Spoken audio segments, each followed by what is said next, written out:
কিছু ভারসাম্যহীন মানুষের গল্প শোনাবো আপনাদেরকে। আমরা বিভিন্ন সময় দেখি যে হাটে বাজারে, বিভিন্ন রেল স্টেশনে, বাস স্ট্যান্ডে অনেকগুলা ভারসাম্যহীন মানুষ পড়ে থাকে, যাদের পরিবার হয়তো বা বছরের পর বছর তাদেরকে খুঁজে পায় না। তো এরকম আমরা যেহেতু দীর্ঘদিন ভারসাম্যহীন মানুষের সেবায় কাজ করছি, হঠাৎ দেখি যে কিছু ভারতীয় পাগল, যাদের মাথায় জট লেগে থাকে, উচ্ছৃঙ্খল আচরণ, তাদেরকে আমরা নিয়ে এসে অনেকগুলা সেবা দিয়েছি। প্রায় 45-50 জন আমরা ভারতীয় নাগরিককে সেবা দিয়েছি, কিন্তু আমরা পরিবারে পাঠাতে পারছি মাত্র 3 জন। বাকিগুলো আমরা পারি নাই, কারণ দুই দেশের আইনি প্রক্রিয়া অনেক জটিল কঠিন, সেগুলো আবার অনেক সময় লাগে।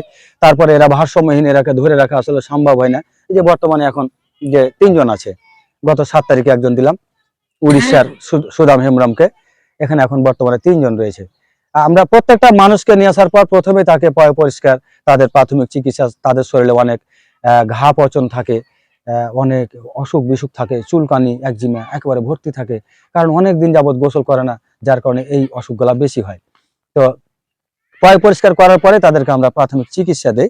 চিকিৎসা অনুযায়ী যদি আমরা তাদেরকে রাখতে পারি, আমাদের এখানে আমাদের স্বল্প জায়গা, আমরা হয়তো বা 10-15 জন সর্বোচ্চ রাখতে পারি।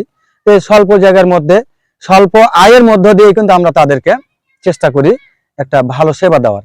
এবং আমরা এ পর্যন্ত অনেক মানুষকে পরিবারে দিয়েছি, প্রায় 1022 জন মানুষকে আমরা বাংলাদেশ এবং ভারতের, যারা পরিবার থেকে হারিয়ে বছর পর বছর, আমরা তো 2-4 দিন 2-4 মাস এগুলো তো আছেই, 2-4 বছর, 10-15 বছর, 20-30-40 বছর, এমনকি 55 বছর হারিয়ে থাকা মানুষও আমরা একজন পরিবারে পাঠাইছি।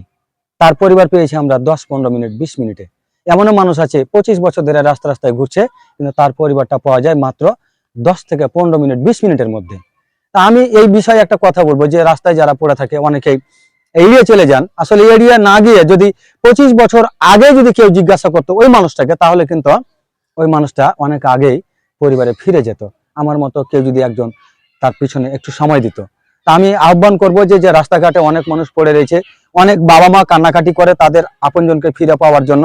এরকম আমাদের কাছে প্রায় 1000 খানেক মেসেজ আছে, যেগুলো আমরা প্রতিনিয়ত বাংলাদেশের বিভিন্ন জেলা উপজেলায় সোশ্যাল মিডিয়ার মাধ্যমে তাদের খোঁজ চলমান রেখেছি।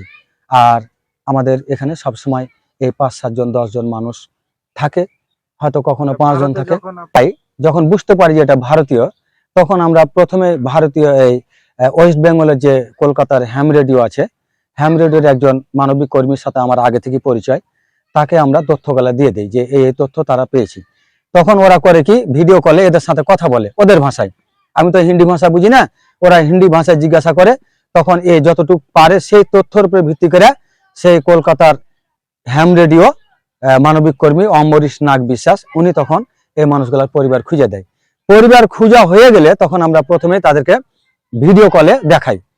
ভিডিও কলে দেখে যদি নিশ্চিত হয় যে হ্যাঁ এটা তাদের হারিয়ে যাওয়া মানুষ, তখন বাকি প্রসেসগুলা থানায় জিডি, জেলা প্রশাসককে তাদের মানে আবেদন করে, এবং সেখান থেকে হাই কমিশন, পররাষ্ট্র মন্ত্রণালয়, এই সব করতে যে মনে করেন যে 6 মাস 9 মাস এমনকি বছর পার হয়ে যায়। আমরা 6-7 মাস আগে একজন দিয়েছি, প্রায় 14 মাস লাগছে।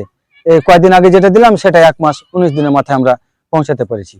তো এভাবে একটা লম্বা প্রক্রিয়া সময় লাগে, এই কারণে আসলে ভারতীয় লোক আমাদের কাছে রাখাটাও খুব একটা মুশকিল হয়ে যায়, কারণ এরা তো ভারসাম্যহীন। এরা অনেক সময় মারামারি করে, পালিয়ে যাওয়ার চেষ্টা করে, ঘর দুয়ার ভাঙচুর করে, ঠিকমতো খাবার খায় না, গোসল করতে চায় না।